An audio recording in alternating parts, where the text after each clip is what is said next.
എല്ലാവർക്കും നമ്മുടെ ചാനലിലേക്ക് സ്വാഗതം. ഇന്ന് നമ്മൾ നല്ല ഹെൽത്തി ആയിട്ടുള്ള ഒരു കട്ട്ലേറ്റിൻ്റെ റെസിപ്പിയാണ് ചെയ്തെടുക്കുന്നത്. സാധാരണ നമ്മളെല്ലാവരും തന്നെ പലതരത്തിലുള്ള കട്ട്ലേറ്റ് തയ്യാറാക്കുന്നതായിരിക്കാം. പക്ഷേ ഇന്ന് നമ്മൾ തയ്യാറാക്കുന്നത് ചീര വെച്ചിട്ടുള്ള കട്ട്ലേറ്റ് ആണ്. അപ്പോൾ നിങ്ങൾക്ക് ഇഷ്ടമാണെന്നുണ്ടെങ്കിൽ എന്തായാലും ഒന്ന് ട്രൈ ചെയ്ത് നോക്കാൻ മറക്കരുത്. കൂടാതെ നിങ്ങളുടെ ഫ്രണ്ട്സിനും ഫാമിലിക്ക് റെസിപ്പി വീഡിയോ ഒന്ന് ഷെയർ ചെയ്ത് കൊടുക്കാൻ മറക്കല്ലേ. ആരെങ്കിലും നമ്മുടെ ചാനലിലേക്ക് ആദ്യമായിട്ട് വന്നിട്ടുണ്ടെങ്കിൽ ഒന്ന് ചാനൽ സബ്സ്ക്രൈബ് ചെയ്യാനും മറക്കല്ലേ. അപ്പോൾ നമുക്ക് പെട്ടെന്ന് തന്നെ കട്ട്ലേറ്റ് തയ്യാറാക്കാം. അതിന് വേണ്ടിയിട്ട് സ്റ്റൗ ഓണാക്കി ഞാനൊരു പാൻ വെച്ച് കൊടുത്തിട്ടുണ്ട്. പാനൊന്ന് ചൂടായിട്ട് വരുമ്പോഴത്തേക്കും ഇതിലേക്ക് 2 ടേബിൾ സ്പൂൺ എണ്ണയാണ് ചേർത്ത് കൊടുക്കുന്നത്. എണ്ണയൊന്ന് ചൂടായിട്ട് വരുമ്പോഴത്തേക്കും ഇതിലേക്ക് ഒരു സവാള ഇതേപോലെ ചെറുതായിട്ട് അരിഞ്ഞത് ചേർത്ത് കൊടുക്കുന്നുണ്ട്. നമ്മൾ ഇതിനകത്തേക്ക് കൂടുതൽ സവാളയൊന്നും ചേർക്കുന്നില്ല, ആകെ ഒരു സവാള മാത്രമേ ചേർക്കുന്നുള്ളൂ.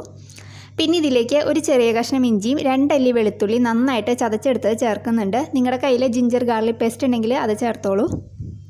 പിന്നെ ഇതിലേക്ക് ഒരു പച്ചമുളക് ഇതേപോലെ ചെറുതായിട്ട് അരിഞ്ഞത് ചേർത്ത് കൊടുക്കുന്നുണ്ട്. പച്ചമുളകിൻ്റെ കളവ് നിങ്ങളുടെ എരിവിനനുസരിച്ചിട്ട് മാറ്റം വരുത്താം. ഇനി ഇതിലേക്ക് നമുക്ക് കുറച്ച് കറിവേപ്പില ചെറുതായിട്ട് അരിഞ്ഞത് ചേർത്ത് കൊടുക്കാം. നിങ്ങളുടെ കയ്യിൽ മല്ലിയില ഉണ്ടെങ്കിൽ അതും കൂടി ചേർത്ത് കൊടുക്കാം. ഞാനിപ്പോൾ ചേർക്കുന്നില്ല. ഇനി ഇതിലേക്ക് നമുക്ക് ആവശ്യത്തിന് ഉപ്പ് ചേർക്കാം. ഇനി ഇതിലേക്ക് ഒരു 1/4 ടീസ്പൂൺ മഞ്ഞൾപ്പൊടിയും കൂടി ചേർത്തിട്ട് നമുക്ക് നന്നായിട്ടൊന്ന് വഴറ്റിയെടുക്കാം. അപ്പോൾ ഇത് വല്ലാതെ അങ്ങോട്ട് നിറം മാറി പോകേണ്ട ആവശ്യമില്ല. സവാളയൊക്കെ ചെറുതായിട്ടൊന്ന് വഴന്ന് വന്നാൽ മതി. അപ്പോൾ അതാ നമ്മുടെ സവാളയൊക്കെ ഇവിടെ നന്നായിട്ട് വഴന്ന് വന്നിട്ടുണ്ട്. ഈ സമയത്ത് ഇതിലേക്ക് ഞാൻ ഒരു കെട്ട് ഇതേപോലത്തെ ചുവന്ന ചീരയാണ് എടുത്തിട്ടുള്ളത്. അത് നന്നായിട്ട് കഴുകി വൃത്തിയാക്കി ചെറുതായിട്ട് അരിഞ്ഞെടുത്തിട്ടുണ്ട്. അപ്പോൾ നിങ്ങൾക്ക് വേണമെന്നുണ്ടെങ്കിൽ പച്ച കളറുള്ള ചീര ഉണ്ടല്ലോ, അതായാലും ഉപയോഗിക്കാം. ഞാനിപ്പോൾ ഇതാണ് എടുത്തിരിക്കുന്നത് കേട്ടോ. അപ്പോൾ അതും കൂടി ചേർത്ത് കൊടുത്തിട്ട് നമുക്ക് നന്നായിട്ടൊന്ന് വഴറ്റിയെടുക്കാം. അപ്പോൾ ഈ ചീരയൊന്നും വല്ലാതെ അങ്ങോട്ട് വഴന്ന് വരേണ്ട ആവശ്യമില്ല, ചെറുതായിട്ടൊന്ന് വാടി വന്നാൽ മതി. അപ്പോൾ അത് ചീരയൊക്കെ ഒന്ന് നന്നായിട്ടൊന്ന് വാടി വന്നിട്ടുണ്ട്. ഈ സമയത്ത് ഇതിലേക്ക് ഞാൻ 2 വലിയ ഉരുളക്കിഴങ്ങ് കുറച്ച് ഉപ്പ് ചേർത്തിട്ടൊന്ന് നമ്മുടെ കുക്കറിൽ നന്നായിട്ടൊന്ന് പുഴുങ്ങിയെടുത്തിരിക്കുന്നതാണ്. ഇത് നന്നായിട്ട് പുഴുങ്ങിയെടുത്തതിന് ശേഷം കൈ വെച്ചിട്ട് നന്നായിട്ട് ഉടച്ചെടുത്തിരിക്കുന്നതാണ് കേട്ടോ. നിങ്ങൾക്ക് വേണമെന്നുണ്ടെങ്കിൽ ഇത് ഗ്രേറ്ററിൽ വെച്ചിട്ട് ഗ്രേറ്റ് ചെയ്തെടുക്കാം. അപ്പോൾ അത് നമുക്ക് ഇതിനകത്തേക്ക് ചേർത്ത് കൊടുക്കാം. എന്നിട്ട് നന്നായിട്ടൊന്ന് വീണ്ടും മിക്സ് ചെയ്ത് കൊടുക്കാം. ഇനി ഇതിലേക്ക് നമുക്ക് ഒരു 1/4 ടീസ്പൂൺ കുരുമുളകിൻ്റെ പൊടി ചേർത്ത് കൊടുക്കാം. അതേപോലെ ഒരു 1/4 ടീസ്പൂൺ ഗരം മസാലയുടെ പൊടിയും കൂടി ചേർക്കുന്നുണ്ട്. എന്നിട്ട് നന്നായിട്ട് വീണ്ടും മിക്സ് ചെയ്തെടുക്കുക. ഇതൊരു 5 മിനിറ്റ് നമുക്കൊരു മീഡിയം ഫ്ലെയിമിലിട്ടിട്ട് നന്നായിട്ടൊന്ന് വഴറ്റിയെടുക്കണം. അപ്പോൾ ഇതിനകത്ത് വെള്ളത്തിൻ്റെ അംശം ഉണ്ടെങ്കിൽ അത് നന്നായിട്ട് വറ്റി നന്നായിട്ട് ഡ്രൈ ആയിട്ട് വരണം. അതുവരെ നമുക്കിത് നന്നായിട്ടൊന്ന് വഴറ്റിയെടുക്കാം. വെള്ളത്തിൻ്റെ അംശം കൂടുതലുണ്ടെങ്കിൽ നമ്മൾ കട്ട്ലേറ്റ് ഉണ്ടാക്കുന്ന സമയത്ത് കട്ട്ലേറ്റ് പൊടിഞ്ഞു പോകും. അപ്പോൾ ഇതിനകത്ത് വെള്ളത്തിൻ്റെ അംശം കംപ്ലീറ്റ് പോകുന്ന വരെ നമുക്ക് നന്നായിട്ടൊന്ന് ഡ്രൈ ആക്കി എടുക്കണം. അപ്പോൾ അതവിടെ നന്നായിട്ട് ഡ്രൈ ആയി വന്നിട്ടുണ്ട്. ഇനി നമുക്ക് ഫ്ലെയിം ഓഫ് ചെയ്ത് വെക്കുക. ഇത് നന്നായിട്ടൊന്ന് ചൂടാറി വരട്ടെ, അതിന് ശേഷം നമുക്ക് നോക്കാം. അപ്പോൾ ഇതാ നമ്മൾ നേരത്തെ തയ്യാറാക്കി വെച്ച നമ്മുടെ മിക്സ് ഇവിടെ നന്നായിട്ട് ചൂടാറി വന്നിട്ടുണ്ട്. ഇതിന് നമുക്ക് ഇഷ്ടമുള്ള ഷേപ്പിലൊന്ന് ഷേപ്പ് ചെയ്തെടുക്കാം. അപ്പോൾ നമ്മളിത് ചൂടാറിയ ശേഷം ഇത് നോക്കുമ്പോൾ വെള്ളത്തിൻ്റെ അംശം നിങ്ങൾക്ക് തോന്നുന്നുണ്ടെങ്കിൽ നമ്മൾ റെഡിയാക്കി വെച്ചിരിക്കുന്ന ബ്രെഡ് ക്രംസിൽ നിന്ന് കുറച്ച് ഇതിനകത്തേക്ക് ഇട്ടിട്ട് ഇതേപോലെ ഒന്ന് മിക്സ് ചെയ്ത് എടുത്താൽ മതി. ഞാനിപ്പോൾ നിങ്ങൾക്ക് കാണിക്കാൻ വേണ്ടിയിട്ട് ഇതിനകത്തേക്ക് കുറച്ച് ഇട്ടിട്ടൊന്ന് മിക്സ് ചെയ്തെടുത്തിട്ടുണ്ട്. അപ്പോൾ ഈ ബ്രെഡ് ക്രംസ് ഞാൻ വീട്ടിൽ തന്നെ റെഡിയാക്കിയതാണ്. ഒരു 3-4 ബ്രെഡ് പീസ് മിക്സിയിൽ നന്നായിട്ടൊന്ന് അടിച്ചെടുത്തിട്ട് ഒന്ന് പൊടിച്ചെടുത്തു. അതിന് ശേഷം നന്നായിട്ടൊന്ന് ഫ്രൈ ചെയ്തെടുത്തിരിക്കുന്നതാണ് കേട്ടോ. അപ്പോൾ ഇനി ഇത് നമുക്ക് ഷേപ്പ് ചെയ്തെടുക്കാം. അപ്പോൾ ഇതിൽ നിന്ന് കുറച്ച് ഭാഗം ഞാൻ എടുത്തിട്ടുണ്ട്. എന്നിട്ട് കയ്യിൽ വെച്ചിട്ട് നന്നായിട്ടൊന്ന് ഉരുട്ടിയെടുക്കുക. അതിന് ശേഷം ഇതേപോലെ റൗണ്ടാക്കി ഒന്ന് പ്രസ് ചെയ്ത് കൊടുക്കുന്നുണ്ട് കൈവെള്ളയിൽ വെച്ചിട്ട്. അപ്പോൾ നിങ്ങൾക്ക് ഏത് ഷേപ്പിലാണോ വേണ്ടത് അതേപോലെ ഷേപ്പ് ചെയ്തെടുക്കുക കേട്ടോ. എന്നിട്ട് അതിൻ്റെ ചുറ്റും ഇതേപോലെ ഒന്ന് ഷേപ്പ് ചെയ്ത് കൊടുക്കുക. വിള്ളൽ ക്രാക്സ് ഒന്നും ഇല്ലാതെ നമ്മളൊന്ന് റെഡിയാക്കി എടുക്കുക. അപ്പോൾ അതവിടെ ഒരെണ്ണം റെഡിയാക്കിയിട്ടുണ്ട്. അപ്പോൾ ഇതേപോലെ ബാക്കിയിരിക്കുന്ന എല്ലാവരും നമുക്ക് റെഡിയാക്കി എടുക്കാം. അപ്പോൾ ഈ ഒരളവിന് എനിക്ക് ഇത്ര എണ്ണമാണ് കിട്ടിയിട്ടുള്ളത്. അപ്പോൾ ഇത് നമുക്ക് മാറ്റി വയ്ക്കാം.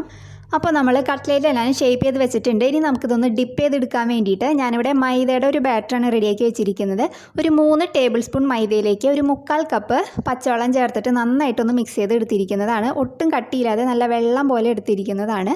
അപ്പോൾ നിങ്ങൾക്ക് ഇതിന് പകരം ഒരു മുട്ട നന്നായിട്ട് പതപ്പിച്ചെടുത്തിട്ട് അതിലായാലും ഡിപ്പ് ചെയ്തെടുക്കാം. ഞാനിപ്പോൾ മൈദയിലാണിത് ഡിപ്പ് ചെയ്തെടുക്കുന്നത് കേട്ടോ. പിന്നെ ഇതിലേക്ക് എടുത്ത് വെച്ചിരിക്കുന്നത് ബ്രെഡ് ക്രംസ് ആണ്. അപ്പോൾ ബ്രെഡ് ക്രംസ് ഞാൻ നേരത്തെ പറഞ്ഞ പോലെ ഒരു 3-4 ബ്രെഡ് പീസ് നന്നായിട്ട് മിക്സിയിലൊന്ന് പൊടിച്ചെടുത്തു. അതിന് ശേഷം ഒന്ന് നന്നായിട്ടൊന്ന് ഫ്രൈ ചെയ്തെടുത്തിരിക്കുന്നതാണ്. അപ്പോൾ ഇതും നമുക്ക് മാറ്റി വയ്ക്കാം. അപ്പോൾ ഇനി നമ്മൾ റെഡിയാക്കി വെച്ചിരിക്കുന്ന ഓരോ കട്ട്ലേറ്റും ഈ മൈദയുടെ ബാറ്ററിൽ ആദ്യം ഒന്ന് ഇതേപോലെ ഒന്ന് ഡിപ്പ് ചെയ്ത് കൊടുക്കുക. എന്നതിന് ശേഷം നമ്മൾ റെഡിയാക്കി വെച്ചിരിക്കുന്ന ബ്രെഡ് ക്രംസിൽ നന്നായിട്ടൊന്ന് കോട്ട് ചെയ്തെടുക്കുക. അപ്പോൾ ബ്രെഡ് ക്രംസ് വല്ലാതെ അങ്ങോട്ട് ഓവറായിട്ട് കോട്ട് ചെയ്യേണ്ട ആവശ്യമില്ല, ചെറുതായിട്ടൊന്ന് കോട്ട് ചെയ്തെടുത്താൽ മതി. അപ്പോൾ അതവിടെ ഒരെണ്ണം റെഡിയാക്കി എടുത്തിട്ടുണ്ട്. അപ്പോൾ ഇതേപോലെ ബാക്കി ഇരിക്കുന്ന എല്ലാവരും നമുക്ക് റെഡിയാക്കി എടുക്കാം. അപ്പോൾ അതാ ഞാനിവിടെ എല്ലാനും റെഡിയാക്കി എടുത്തിട്ടുണ്ട്. നിങ്ങൾക്ക് വേണമെന്നുണ്ടെങ്കിൽ ഇത് ഇപ്പോൾ തന്നെ ഫ്രൈ ചെയ്തെടുക്കാം, അല്ലെങ്കിൽ ഫ്രിഡ്ജിൽ ഒരു 20 മിനിറ്റ് റെസ്റ്റ് ചെയ്യാൻ വെച്ചതിന് ശേഷം ഫ്രൈ ചെയ്തെടുക്കാം. നമ്മൾ അങ്ങനെ വെക്കുകയാണെന്നുണ്ടെങ്കിൽ നമ്മുടെ കട്ട്ലേറ്റ് ഒട്ടും പൊട്ടിപ്പോവാതെ നല്ല കറക്റ്റായിട്ട് നമുക്ക് ഫ്രൈ ചെയ്തെടുക്കാം. പിന്നെ ഞാനിപ്പോൾ ഇതെന്തായാലും ഇന്ന് ഫ്രൈ ചെയ്യുന്നില്ല, കാരണം ഞാൻ ഓൾറെഡി കുറച്ച് കട്ട്ലേറ്റ് റെഡിയാക്കി വെച്ചിട്ടുണ്ട്. അപ്പോൾ ഇത് ഞാൻ ഫ്രീസറിലേക്ക് വെക്കുകയാണ്. ഫ്രീസറിൽ വെക്കുമ്പോഴത് നന്നായിട്ട് അടച്ച് വെച്ചതിന് ശേഷം ഫ്രീസറിൽ വെക്കുക. എന്നിട്ട് നമ്മൾ ഫ്രൈ ചെയ്യുന്നതിന് കുറച്ച് സമയം മുന്നേ എടുത്ത് പുറത്ത് വെച്ചിട്ട് തണുപ്പ് പോയ ശേഷം ഫ്രൈ ചെയ്താൽ നല്ല കരിമുര എന്നുള്ള കട്ട്ലേറ്റ് നമുക്ക് റെഡിയാക്കി എടുക്കാം. അപ്പോൾ നമ്മൾ കഴിഞ്ഞ ദിവസം ഫ്രീസറിൽ തയ്യാറാക്കി വെച്ചിരുന്ന നമ്മുടെ കട്ട്ലേറ്റ് ഷേപ്പ് ചെയ്തത് ഞാൻ തണുപ്പ് പോകാൻ വേണ്ടി പുറത്തെടുത്ത് വെച്ചിട്ടുണ്ടായിരുന്നു. അപ്പോൾ അത് നമുക്ക് ഫ്രൈ ചെയ്തെടുക്കാം. അതിന് വേണ്ടിയിട്ട് ഒരു കടായിൽ കുറച്ച് എണ്ണ ഒഴിച്ച് നന്നായിട്ട് ചൂടാകാൻ വെച്ചിട്ടുണ്ട്.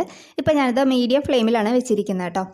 അപ്പോൾ എണ്ണ നന്നായിട്ട് ചൂടായിട്ട് വന്നിട്ടുണ്ട്. ഇനി നമുക്ക് റെഡിയാക്കി വെച്ചിരിക്കുന്ന കട്ട്ലേറ്റ് ഇതിനകത്തിട്ടിട്ട് ഫ്രൈ ചെയ്തെടുക്കാം. അപ്പോൾ നമ്മളിത് ഇട്ട വശം തന്നെ ഇത് തിരിച്ചിടരുത്, 1-2 സെക്കൻഡ് ഒന്ന് വെയിറ്റ് ചെയ്തിട്ട് വേണം അത് തിരിച്ചിട്ട് കൊടുക്കാൻ. അപ്പോൾ ഇത് ഒരു സൈഡായിട്ടുണ്ട്, നമുക്കിതൊന്ന് തിരിച്ചിട്ട് കൊടുക്കാം. അപ്പോൾ നിങ്ങൾക്ക് ഇത് എത്രത്തോളം കളർ വരുത്തണോ അത്രയും സമയത്ത് ഫ്രൈ ചെയ്തെടുക്കാം. ഞാനിപ്പോൾ ഈ ഒരു കളറിൽ ഇത് എണ്ണയിൽ നിന്ന് കോരി മാറ്റാണ്. 2 സൈഡും മുരിഞ്ഞ് വന്നിട്ടുണ്ട്. അപ്പോൾ ഇതേപോലെ ബാക്കിയുള്ളതെല്ലാവരും റെഡിയാക്കി എടുക്കാം. അപ്പോൾ അതാ നമ്മുടെ എല്ലാ കട്ട്ലേറ്റും ഞാൻ നല്ല ചൂടോട് കൂടി വറുത്ത് കോരിയിട്ടുണ്ട്. അപ്പോൾ നിങ്ങൾക്ക് ഇത് ഇഷ്ടമായിട്ടുണ്ടെങ്കിൽ എന്തായാലും ഒന്ന് ട്രൈ ചെയ്ത് നോക്കാൻ മറക്കരുത്. നല്ല സൂപ്പർ ടേസ്റ്റാണ്. അപ്പോൾ നമുക്ക് നല്ലൊരു വീഡിയോ ആയിട്ട് അടുത്ത ദിവസം കാണാം. താങ്ക്